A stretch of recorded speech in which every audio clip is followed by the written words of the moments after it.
भारत माता की, भारत माता की, भारत माता की। वंदे वंदे वंदे। जगत जगन्नी महाभगवती काली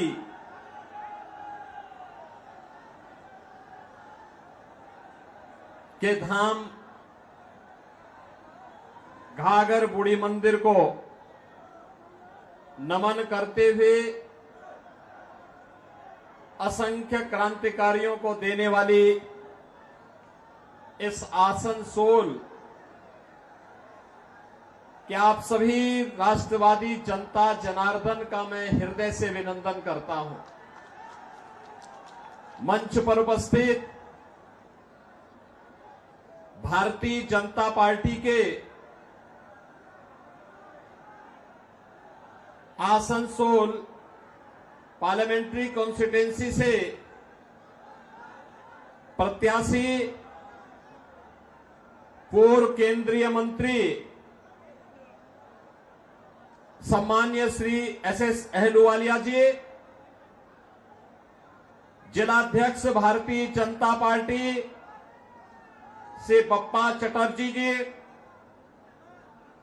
माननीय विधायक डॉक्टर अजय पोद्दार जी,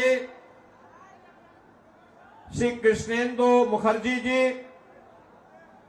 जितेंद्र तिवारी जी, तापस रॉय जी, डॉक्टर बिजन मुखर्जी जी, शेरजीत राय जी,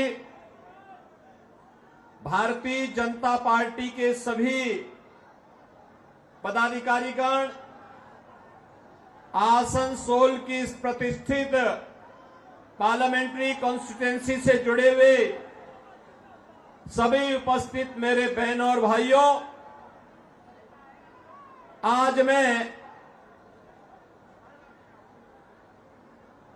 प्रभु श्री राम की पावन धरा अयोध्या की भूमि से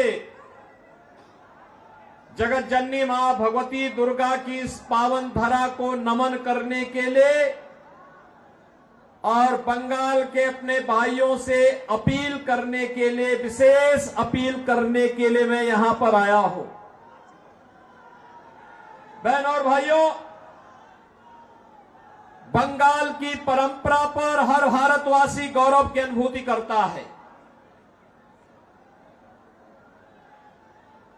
लेकिन आज की जो परिस्थितियां बंगाल की हैं, हर भारतवासी उससे चिंतित भी है। भारत को राष्ट्रगान और राष्ट्रगीत देने वाला बंगाल, अनेक आध्यात्मिक गुरुओं को देने वाला बंगाल,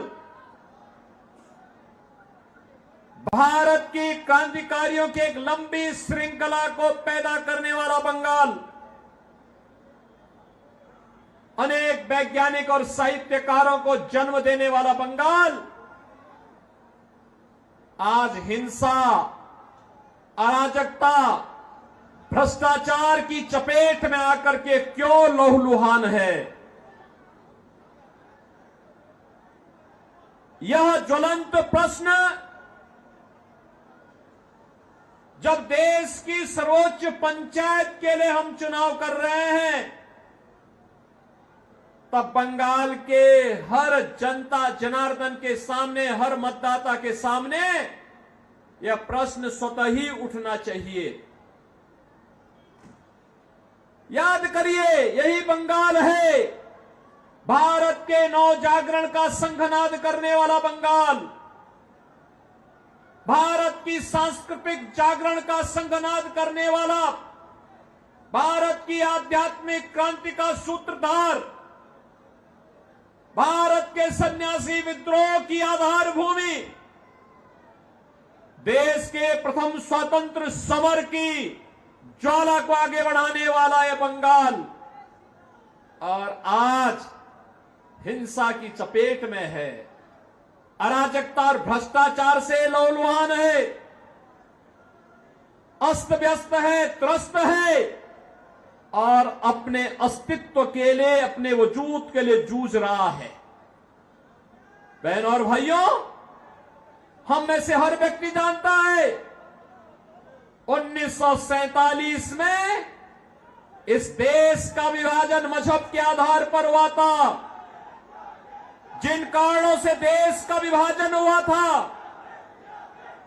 उन कारणों को फिर से बंगाल के अंदर कांग्रेस और टीएमसी के लोग मिलकर के पैदा करने का कुत्सित प्रयास कर रहे हैं। अभी मैं वीरभूमि से आया हूं। इससे पहले मैं बहरामपुर और मुर्शिदाबाद में था। दिल मेरा दुखित हो रहा था देख करके। वीरभूमि में 7 असेंबली कॉन्स्टिट्यूंसी में से 3 ऐसी हैं जिसका पूरा डेमोग्राफी बदल गया है। वहां पर रामनवमी के जुलूसों पर हमले होते हैं। बहनों और भाइयों, ये बंगाल है। 15वीं सदी में बंगला रामायण लिखा गया था। और यही नहीं, जब अयोध्या में राम जन्मभूमि के लिए आंदोलन चल रहा था, इसी बंगाल से गए हुए कुठारी बंदों ने अपने आप को बलिदान किया था राम जन्मभूमि मुक्ति के लिए। गुलामी के ढांचे को हटाने के लिए अपने आप को बलिदान किया था। आज भी कुठारी बंदों का अयोध्या में स्मारक लगातार राम जन्मभूमि के लिए हुए आंदोलनों की ओर हम सबका ध्यान आकर्षित करता है।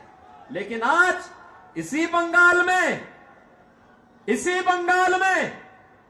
जिस बंगाल ने कभी स्वामी विवेकानंद ने वैश्विक मंच पर कहा था, गर्व से कहो हम हिंदू हैं, आज उस बंगाल में जय श्री राम बोलने पर प्रतिबंध लगाया जाता है। आज उसी बंगाल में जिस बंगाल ने कभी बांग्ला रामायण लिखा था, आज जय श्री राम बोलने पर उस पर गोली चला दी जाती है। शोभा यात्राओं पर हमले कर दिए जाते हैं। सरकार के द्वारा झूठे मुकदमे दर्ज कर दिए जाते हैं। और उपद्रवियों के सामने पूरी की पूरी टीएमसी सरकार मौन बनी हुई है। बहनों और भाइयों, जिस बंगाल ने मातृभूमि के प्रति हमारा सम्मान का भाव क्या होना चाहिए, क्या होना चाहिए? ममतामयी मां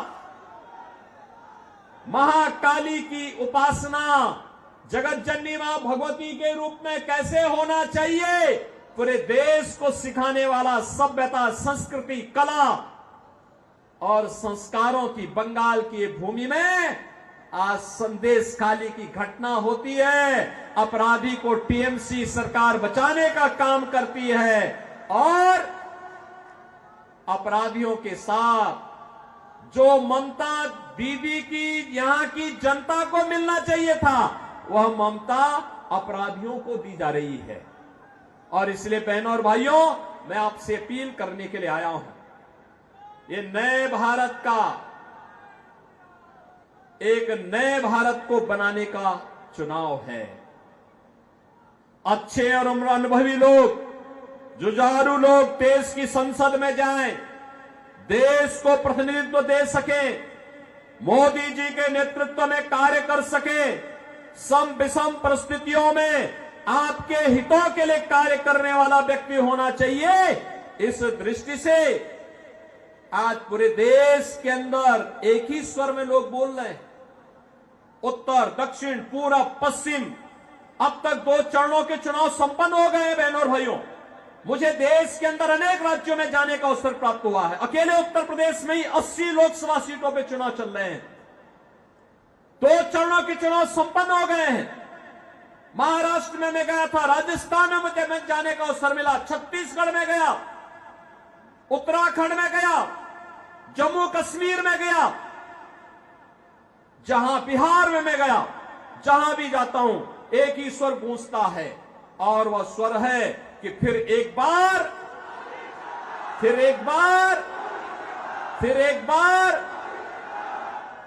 मोदी सरकार का।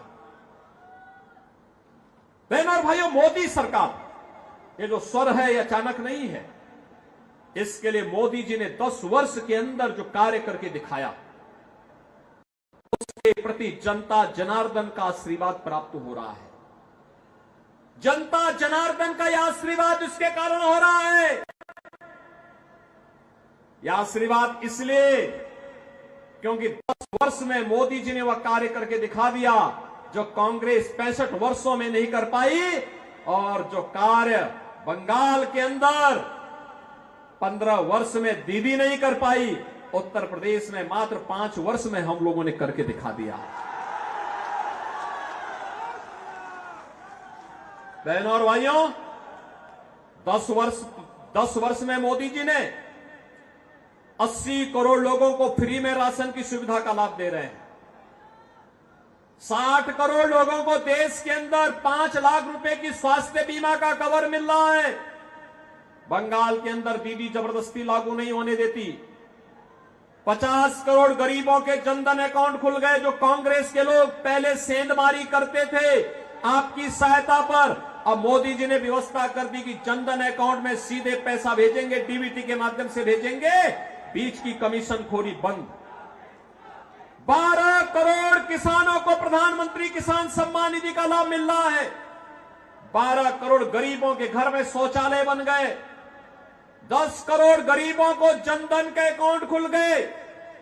4 करोड़ गरीबों को देश के अंदर प्रधानमंत्री आवास योजना का लाभ मिला, और अकेले उत्तर प्रदेश में हम लोगों ने 57 लाख गरीबों के एक आवास बना दिए। लेकिन यहां पे बंगाल के अंदर तृणमूल कांग्रेस की सरकार ने मकान बनने ही नहीं दे। 2.5 करोड़ लोगों के घर में बिजली पहुंच गई। हर घर नल की योजना बन रही है। Highway, railway, metro, bullet train, airport, IIT, IIM, triple IT, NIT, world class university, ये पहली बार देखने को मिल रहे हैं। लेकिन हमें अफसोस है, टीएमसी की सरकार आसनसोल की जनता को पानी के लिए ही तरसा देती है। मोदी जी हर घर नल की योजना लागू करना चाहते हैं, लेकिन ये पानी नहीं देना चाहते। और इसलिए बहनों और भाइयों, हम सब आपके पास आए हैं। 5 वर्ष में यहां पे मैं देख रहा था, सज्जन भगवान राम की फोटो लेकर के खड़े हैं। थोड़ा उधर भी दिखा दीजिए, पब्लिक को भी दिखा दीजिए। देखो,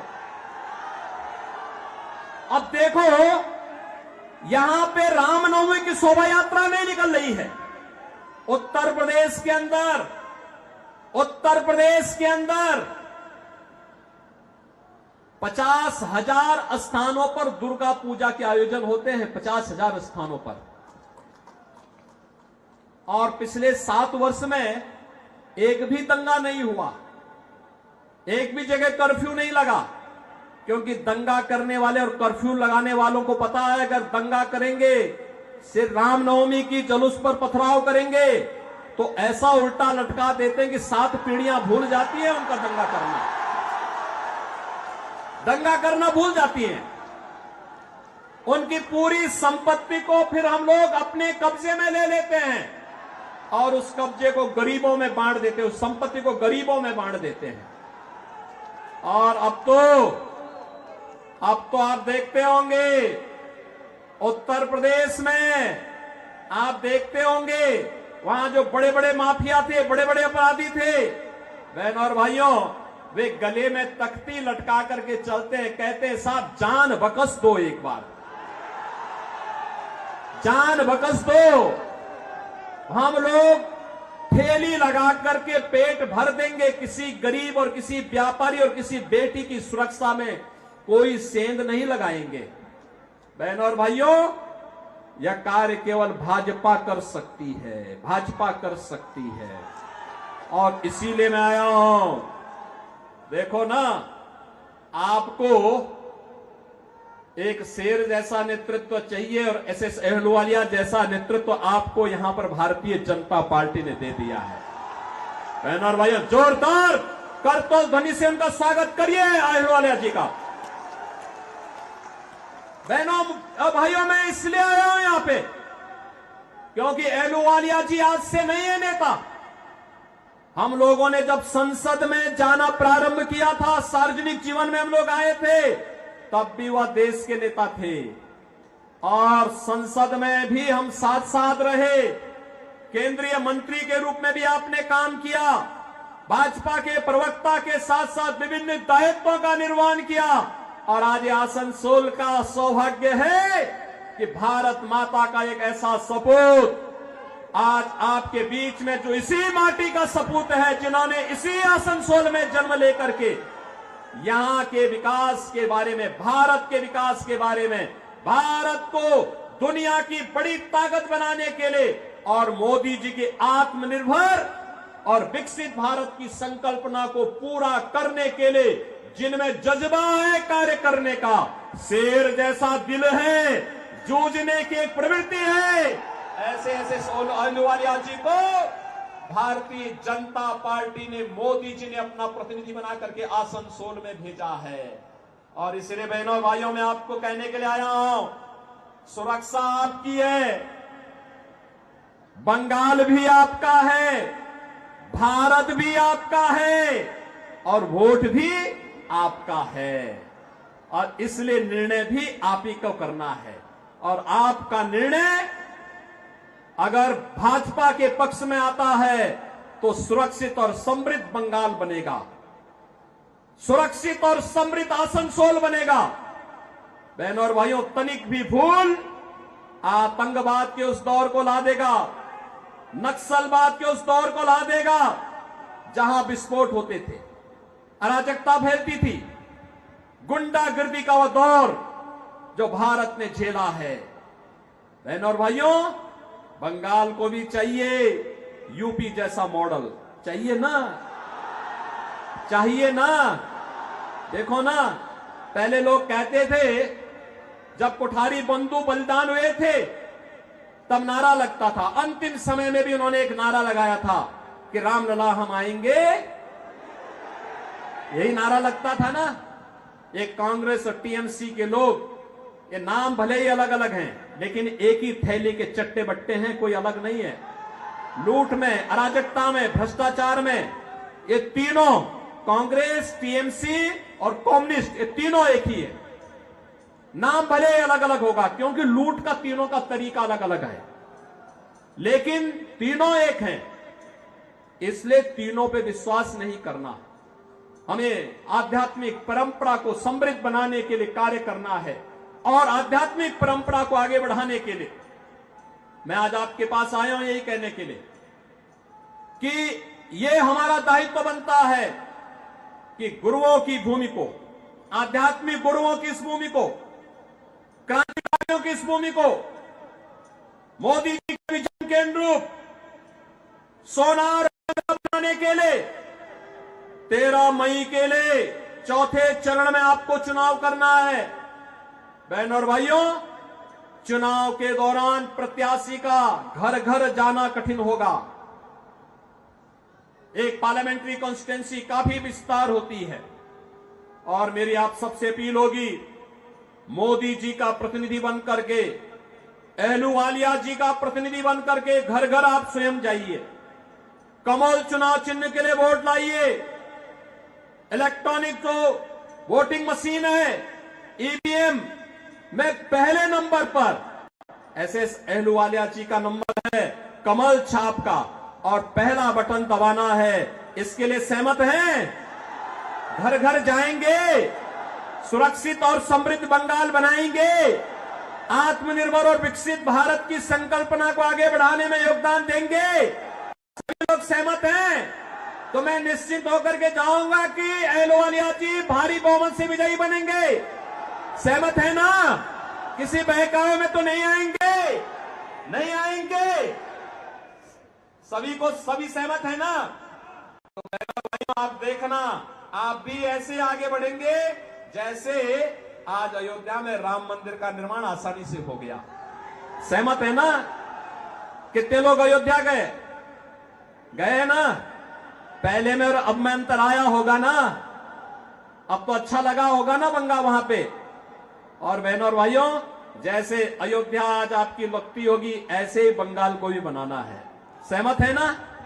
सभी लोग सहमत हैं? तो सब मेरे साथ बोलेंगे, भारत माता की, भारत माता की, भारत माता की, वंदे वंदे वंदे